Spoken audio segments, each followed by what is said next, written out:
Alright, so it's funny, when we talk about statism or socialism, one of the greatest rebukes we can make is that of the calculation problem. I'm sure everyone knows what that is, wherein a government made up of a relatively small number of people cannot possibly make better decisions than the millions of citizens acting on their own accord. It is the citizenry that are cognizant of their circumstances, the resources they have available, the needs and wants of themselves and perhaps those around them, the ever-changing situation of almost everyone at all times in all places. There is no way for a government to take into account all necessary factors to make good economic decisions for millions, if not hundreds of millions of people.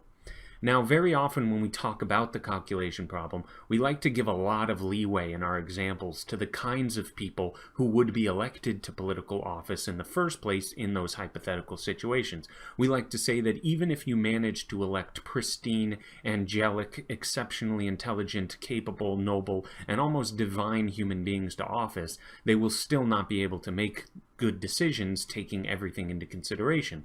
But, especially in a country the size of the US, they would not even be able to acquire the necessary information. They would not even be able to obtain the ever-changing information needed to create any sort of beneficial economic policies with no ill consequences. Now, there's a reason why I bring this up.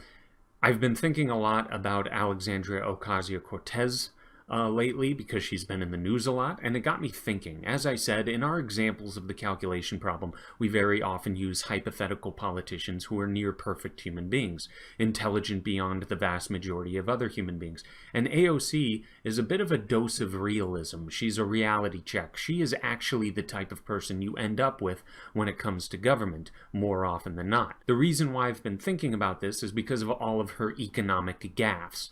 Whether it was the ridiculous notion that unemployment is low because everyone has 2 jobs, which is completely untrue, or her complete misunderstanding of the Amazon deal, somehow thinking that they were giving $3 billion to Amazon that they had right then and there, and not seeming to understand that this was just tax breaks, which I'm not a fan of, by the way. I don't like favors being dealt out to certain private companies, but that's besides the point right now. Or her inability to foreshadow the absurd cost of her Green New Deal of around $90 or so trillion, not to mention retrofitting every existing building in the United States to use only renewable energy, which would mean you would need to complete around 2,000 buildings or so a day for the next 10 years.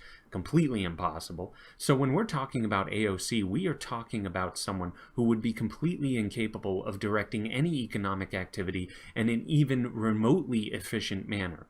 This is a very, very far cry from the hyper-intelligent individuals that are often used in examples pertaining to the calculation problem. So if those angels among men would not be able to micromanage an economy, it should be rather self-evident that someone like AOC and Bernie Sanders and Kamala Harris and Joe Biden and Cory Booker, all of which very often leave me at a loss for words with their economic ignorance, it should be self-evident that someone like these people, they sure as hell would not be able to pull off anything even remotely resembling a utopia. But please like and subscribe and share this content. It would be completely awesome of you, and please take it easy.